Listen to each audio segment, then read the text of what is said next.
فاعوذ باللہ السمیع العلیم من الشیطان الرجیم من همزه ونفخه ونفثه فقد قال عز وجل في القرآن المجيد يا أيها الذين آمنوا اتقوا الله حق تقاته ولا تموتن إلا وأنتم مسلمون يا أيها الناس اتقوا ربكم الذي خلقكم من نفس واحدة وخلق منها زوجها وبث منهما رجالا كثيرا ونساء واتقوا الله الذي تساءلون به والأرحام إن الله كان عليكم رقيبا يا أيها الذين آمنوا اتقوا الله وقولوا قولا سديدا يصلح لكم أعمالكم ويغفر لكم ذنوبكم ومن يطع الله ورسوله فقد فاز فوزا عظيما اللهم صل على محمد وعلى آل محمد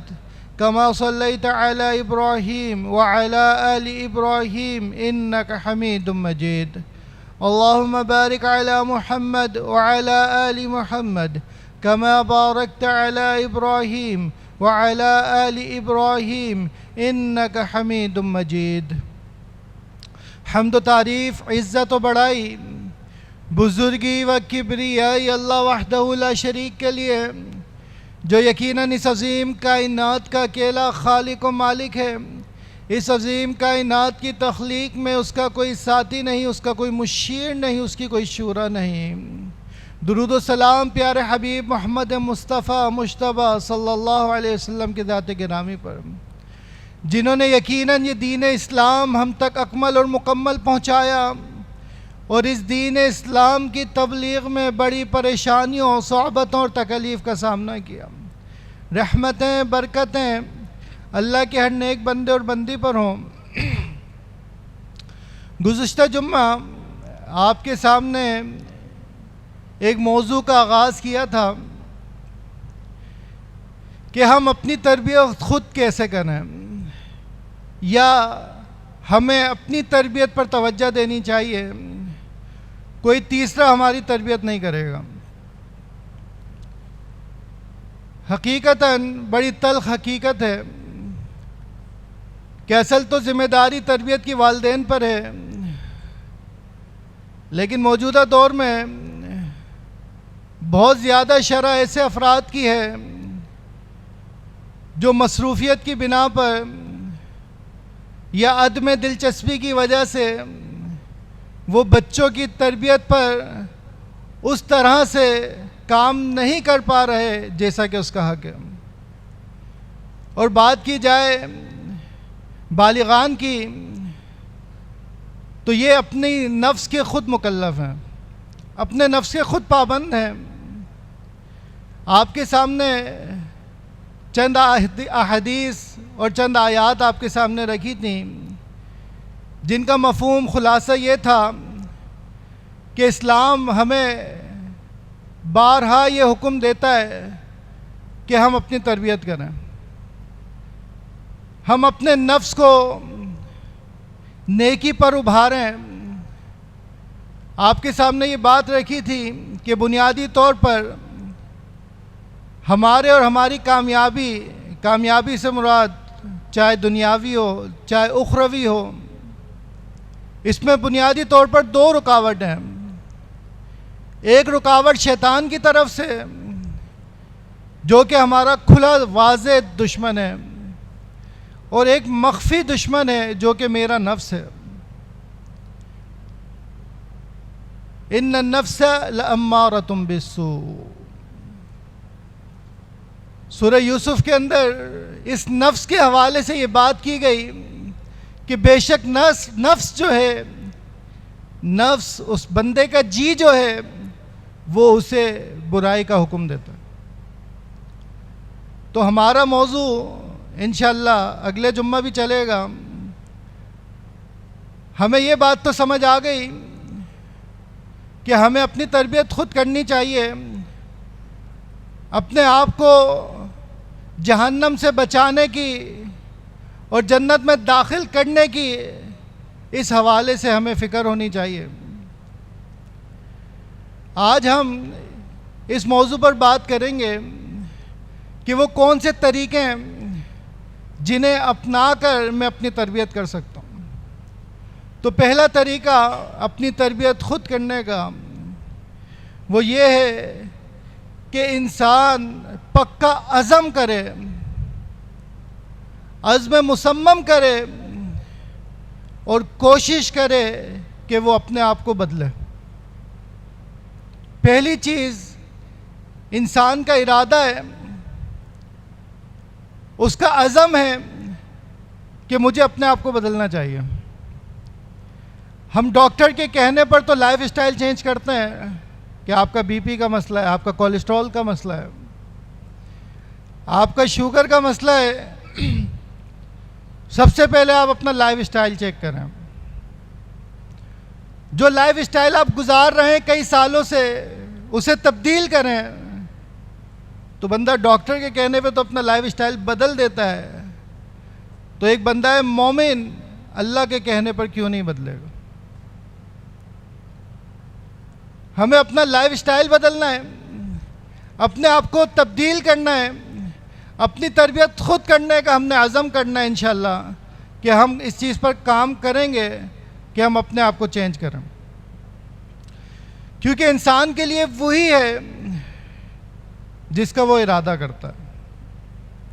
اللہ رب العزت کا فرمان ہے وَمَن يُرِدْ ثَوَابَ الدُّنْيَا نُؤْتِهِ مِنْهَا، اور جو شخص اس چیز کا ارادہ کرے کہ اسے دنیا حاصل ہو جائے تو ہم اسے دنیا کا بدلہ اس میں سے ضرور دیں گے۔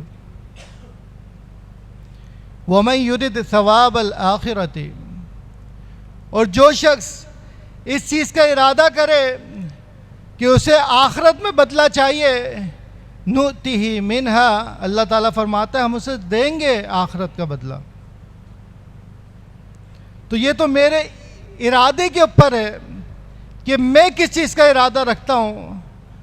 میں اپنے آپ کو بدلنے کا، اپنی آخرت سنوارنے کا اگر ارادہ رکھتا ہوں تو اللہ رب العزت میری ضرور مدد کریں گے اور میں انشاءاللہ اپنی آخرت کو بہتر کر سکتا ہوں۔ دوسری چیز،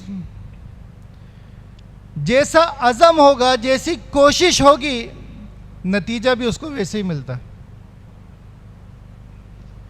اگر کوئی شخص یہ عزم کر لے،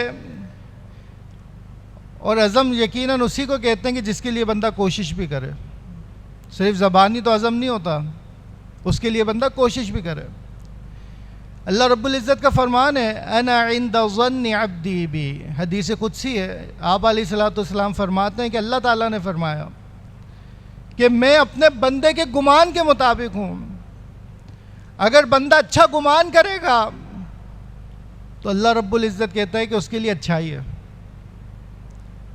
وَإِن ظَنَّ شَرًّا فَلَهُ، اور اگر کوئی اللہ کے بارے میں برا گمان کرے گا کہ اللہ نے تو مجھے بخشنا ہی نہیں ہے، اللہ نے تو میں تو نماز پڑھ ہی نہیں سکتا، میں تو روزہ رکھ ہی نہیں سکتا، میں دینی تعلیمات پر عمل کر ہی نہیں سکتا، تو یقیناً پھر ایسے افراد ہمارے سامنے ہیں کہ اللہ تعالیٰ انہیں توفیق بھی نہیں دیتا کہ وہ مسلمانوں کی عبادت میں شریک ہوں۔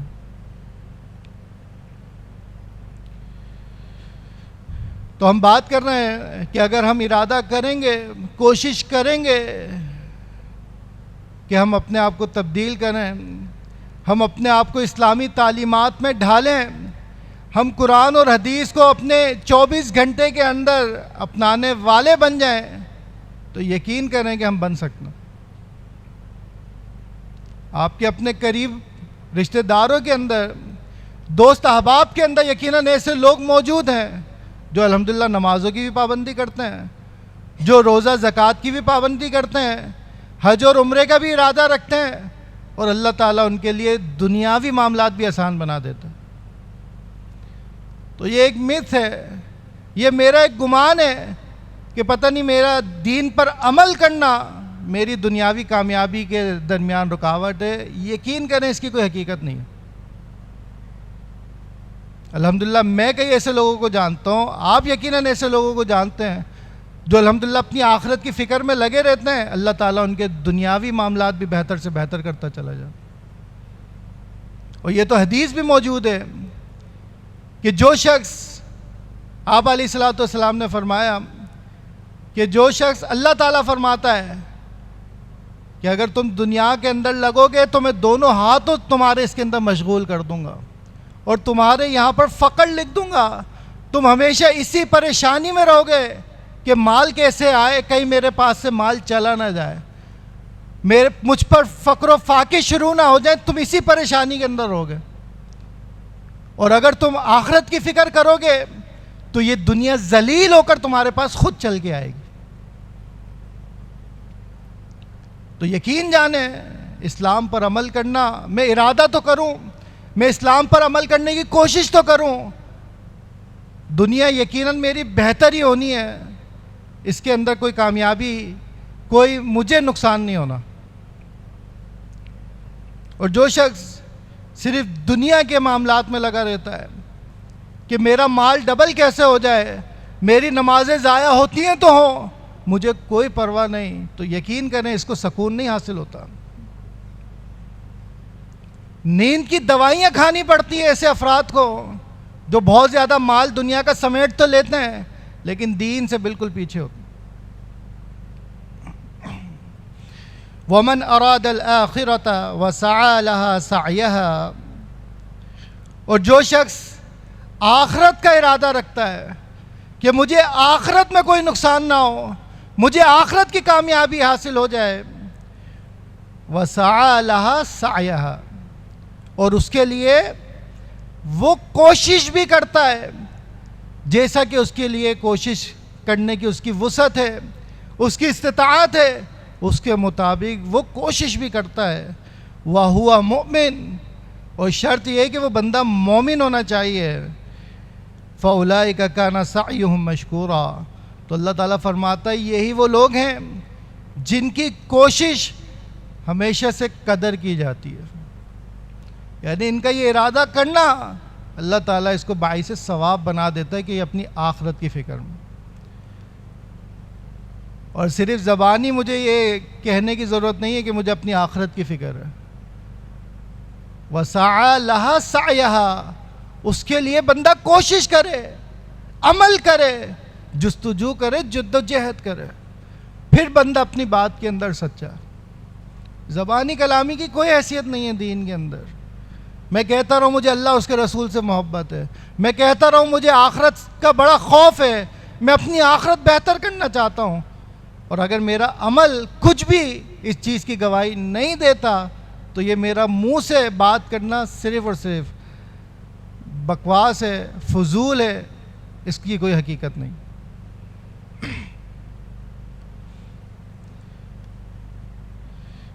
جو شخص اللہ کے لیے، اللہ کے راستے کے لیے جد و جہد کرتا ہے، اللہ تعالیٰ اسے ضرور ہدایت دیتا ہے، راستے ضرور دکھاتا ہے۔ اللہ تعالیٰ کا فرمان ہے وَالَّذِينَ جَاهَدُوا فِينَا لَنَهْدِيَنَّهُمْ سُبُلَنَا، اور جو لوگ کوشش کرتے ہیں، جد و جہد کرتے ہیں ہمارے لیے، اللہ تعالیٰ اپنے بارے میں فرما رہا ہے لَنَهْدِيَنَّهُمْ سُبُلَنَا، ہم ضرور ایسے لوگوں کو رستہ دکھاتے ہیں، ہدایت دیتے ہیں۔ میں کوشش تو کروں، میں ارادہ تو کروں کہ میں اپنا لائف سٹائل چینج کروں گا، میں اپنے آپ کو قرآن و حدیث کی تعلیمات پر گامزن کرنے کی کوشش کروں گا، صرف کوشش کروں میں، اللہ تعالیٰ ضرور میرے لیے رستے بنا دیتا ہے، ہدایت دیتا ہے۔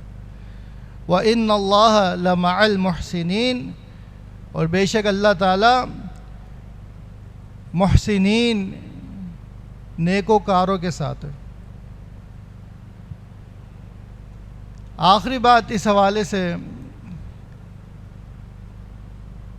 کہ ہم اپنے آپ کو تبدیل کرنے کا عزم کریں، ارادہ کریں۔ اللہ تعالیٰ کا فرمان ہے وَلَيْسَ لِلْإِنسَانِ إِلَّا مَا سَعَى، اور بے شک نہیں ہے انسان کے واسطے سوائے اس کے جس کی وہ کوشش کرتا ہے۔ اگر دنیا میں ہم یہ مثال سمجھتے ہیں نا بہت موٹیویشنل اسپیکرز آپ نے سنے ہوں گے جو کہتے ہیں کہ جی آپ کوشش کریں، آپ اپنے آپ کو چینج کریں، آپ یہ کام کریں. تو میرے بھائی آخرت کا بھی یہی معاملہ ہے. مجھے کوشش کرنی پڑے گی اپنی آخرت بہتر بنانے کی. مجھے نمازوں کی پابندی کرنی پڑے گی.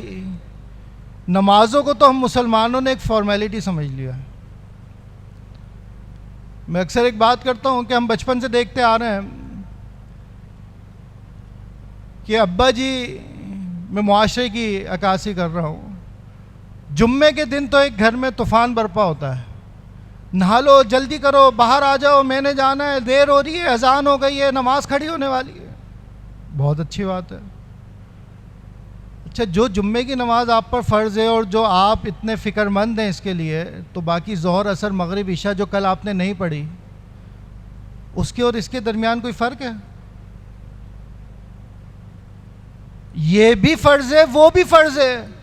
فرض کیا ہوتا ہے اس کو سمجھ لیں. جس کے کرنے پر ثواب ملے اور نہ کرنے پر گناہ ملے، یہ فرض ہوتا ہے. رمضان کے روزے فرض ہیں، رکھیں گے تو ثواب ہے اور نہیں رکھیں گے تو گناہ ہے. پیر اور جمعرات کا روزہ رکھنا نفلی ہے، ایڈیشن ہے. رکھیں گے تو ثواب ہے، نہیں رکھیں گے تو گناہ نہیں ہے. جمعے کی نماز پڑھیں گے تو ثواب ہے، نہیں پڑھیں گے تو گناہ ہے. ٹھیک ہے، یہ بات آ گئی سمجھ میں. ظہر کی، عصر کی، مغرب، عشاء، فجر نہیں پڑھیں گے تو کوئی بات نہیں، پڑھیں گے تو ثواب ہے، نہیں پڑھیں گے تو. میں پھر کہتا ہوں یار، منہ سے نہ بولیں میرے بھائی. کیا میرا جو میں بات منہ سے کر رہا ہوں، میرا عمل بھی ہے اس پہ، یا صرف مجھے پتہ ہے کہ گناہ ہے؟ تو پھر میں کیسے چھوڑتا ہوں؟ اور میں جمعے کے لیے کیوں آیا ہوں؟ یعنی ہم اپنے آپ سے سوال کریں کہ ہم جمعے کے لیے کیوں آئے ہیں؟ کیونکہ جمعہ فرض ہے. تو بھائی کل میں نے مغرب عشاء کیوں نہیں پڑھی تھی؟ یہ میں اپنے آپ سے سوال کروں، وہ بھی تو فرض ہے. تو ہم کوشش کریں، اللہ تعالیٰ ہمارے لیے آسانیاں فرما دیتے ہیں. دوسرا طریقہ کہ انسان اپنی تربیت کیسے کرے، اس کے اندر دوسرا طریقہ یہ ہے کہ وہ دعا کرے اپنے لیے. یقین کریں، دعا کے بغیر انسان کا عمل کرنا مشکل ہوتا ہے. جب انسان دعا کرتا ہے اللہ رب العزت سے، اللہ تعالیٰ اس کے لیے دین پر عمل کرنا آسان بنا دیتا. امام ذہبی رحمہ اللہ فضیل بن عیاض رحمہ اللہ کے حوالے سے لکھتے ہیں کہ ان کا بیٹا تھا، اس کا نام علی تھا. مشہور محدث فضیل بن عیاض، بہت بڑے عالم دین. ان کا بیٹا علی ہے. کہتے ہیں کہ انہوں نے بہت کوشش کی کہ میں اس کو ادب سکھا دوں، میں اس کو دین پر چلنے کی تعلیمات دے دوں، اس کی تربیت کر دوں. کہتے ہیں لیکن میری بہت کوشش کے باوجود بھی وہ راہ راست پر نہیں آ رہا تھا. تو دعا کرتے ہیں ایک دن، کہتے ہیں اللہم انی اجتہدت، اے اللہ میں نے بہت کوشش کی، ان اؤدب، کہ میں اس کو ادب سکھا سکوں علی کو، بس میرے بہت کوشش کے باوجود بھی میں اس چیز پر قدرت نہیں رکھ پا رہا کہ میں اس کی تربیت کر سکوں. فَأَدِّبْهُ لِي، دعا کرتے ہیں اللہ بس تو ہی اس کو ادب سکھا دے، اس کی کوئی تربیت کر دے، میں تو کوشش کر چکا ہوں. فَهَدَاهُ اللَّهُ تَعَالَى، اللہ تعالیٰ نے اس کو ہدایت دی، اور اس کے والد کی دعا کی وجہ سے اس کو ہدایت دے دی. پھر یہ امام ذہبی رحمہ اللہ لکھتے ہیں کہ جب اللہ نے اس کو ہدایت دی تو وہ پھر اولیاء اللہ کے اندر شمار ہوتا تھا. اللہ اکبر. باپ بہت بڑا عالم، کوشش کر رہا ہے، کوشش ہی کر سکتا ہے نا. دعا کی اللہ تعالیٰ سے، اللہ تعالیٰ میں تو بڑی کوشش کر چکا، آپ ہی ہدایت دیں. اللہ تعالیٰ نے ہدایت دی، اور کیسی ہدایت دی؟ میرے جیسا مسلمان نہیں بنایا، صرف بلکہ اولیاء اللہ میں شامل کر دیا. اور لکھتے ہیں امام ذہبی کہ وہ بہت بڑے علماء کرام کی صف کے اندر شامل تھا بندہ علی بن فضیل. بڑا اللہ سے ڈرنے والا، خشیت اختیار کرنے والا، بڑا فرما بردار، ربانین، بہت بڑا عالم دین تھا. آپ علیہ الصلوۃ والسلام کی اس سے ایک بات تو ہمیں یہ سمجھ میں آتی ہے کہ ہمیں اپنی اولاد کے لیے بھی دعا کرنی چاہیے. صرف چھوڑ نہیں دینا چاہیے کہ بس کیا کریں، کوشش کر لی، اب اپنی آپ جانیں، بالغ ہو گیا اور سب کچھ ایکس وائی زیڈ. آپ علیہ الصلوۃ والسلام نے بھی دعائیں سکھائی ہیں، اور ان میں سے ایک دعا بڑی معروف ہے، ہم میں سے اکثر کو یاد بھی ہوگی، اللہم اہدنی فی من ہدیت. اے اللہ مجھے ان ہدایت یافتوں میں شامل فرما دے جنہیں تو نے ہدایت دی ہے.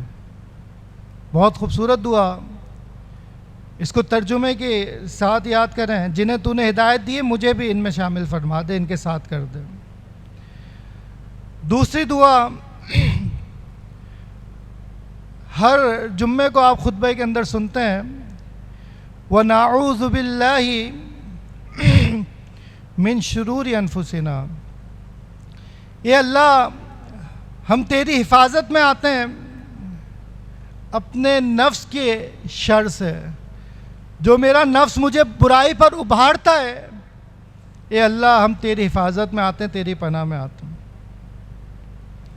تیسری دعا لاسٹ ٹائم آپ کے سامنے رکھی تھی، وہ پیچھے لگائی بھی ہم نے، وَلَا تَكِلْنِي إِلَى نَفْسِ طَرْفَةَ عَيْنٍ.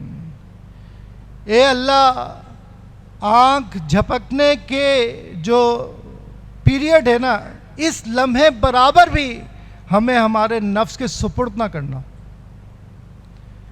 اگر مجھے تو نے میرے نفس کے سپرد کر دیا، اس کے حوالے کر دیا، تو یہ تو مجھے گناہوں پر ابھارے گا. ابو بکر صدیق رضی اللہ تعالیٰ عنہ کو آپ صلی اللہ علیہ وسلم نے صبح شام کے اذکار کے اندر، دعا کے اندر اس چیز کی تلقین کی کہ ابو بکر یہ پڑھا کرو، اعوذ بک من شر نفسی. اے اللہ میں تیری حفاظت میں آتا ہوں اپنے شر کے نفس سے، اپنے نفس کے شر سے تیری حفاظت میں آتا ہوں. کون ہے؟ جناب ابو بکر صدیق رضی اللہ تعالیٰ عنہ. اتنی کمال ہستی، ان کو اللہ کے نبی یہ دعا سکھا رہے ہیں، تو مجھے اور آپ کو کس قدر یہ دعا پڑھنے کی ضرورت ہے. بہت آسان الفاظ ہیں، تھوڑی سی کوشش کے ساتھ بہتر کیے جا سکتے ہیں. جس بھائی کو سمجھ نہ آئے وہ بعد میں مجھ سے ملاقات کر کے یہ دعائیں سمجھ بھی سکتا ہے، سیکھ بھی سکتا ہے. اعوذ بک من شر نفسی. پانچویں دعا، عمران رضی اللہ تعالیٰ عنہ کے والد حسین رضی اللہ تعالیٰ عنہ کو آپ صلی اللہ علیہ وسلم نے 2 جملوں کی دعا سکھائی. پہلا جملہ یا پہلی دعا یہ تھی، اللہم الہمنی رشدی. اللہم الہمنی رشدی. اے میرے رب مجھے الہام کر دے، میرے دل میں ڈال دے رشدی، کامل ہدایت. کون سکھا رہا ہے؟ اللہ کے نبی نے سکھائی ہے، اپنے صحابی کو سکھائی ہے کہ یہ دعا پڑھا کرو کہ اللہ میرے دل کے اندر کامل ہدایت ڈال دے. اور جو ہم ہر نماز میں دعا کرتے ہیں نا، اہدنا الصراط المستقیم، اے اللہ ہمیں ہدایت دے سیدھے رستے کی، مستقیم رستے کی. اس سے مراد کیا ہوتا ہے؟ کہ اللہ مجھے دین پر چلانے والا بنا دے. یا اللہ تو توفیق دے کہ میں دینی تعلیمات پر چلنا شروع کر دوں، ان کو اپنانا شروع کر دوں. یہی تو ہدایت ہے. ہم پتہ نہیں کس چیز کو ہدایت سمجھتے ہیں. ہر نماز میں دعا بھی کرتے ہیں، اس کے بعد ہمارے 24 گھنٹے جو ہیں وہ پتہ نہیں کن طریقوں کے مطابق گزر رہے ہوتے ہیں. دوسرا جملہ یا دوسری دعا یہ سکھائی، وَأَعِذْنِي مِن شَرِّ نَفْسِي. اے اللہ مجھے بچا لے میرے نفس کے شر سے. کس کو سکھائیے؟ عمران رضی اللہ تعالیٰ عنہ کے والد حسین رضی اللہ تعالیٰ عنہ کو یہ دعا سکھائی کہ یہ کہا کرو کہ میرے دل میں ہدایت ڈال دے، کامل ہدایت ڈال دے، اور یہ بھی کہا کرو کہ مجھے میرے نفس کے شر سے محفوظ فرما دے۔ تو یہ دو باتیں آپ کے سامنے اللہ کی توفیق کے ساتھ رکھی ہیں۔ اللہ تعالیٰ مجھے اور آپ کو عمل کی توفیق عطا فرمائے۔ وآخر دعوانا الحمدللہ رب العالمین۔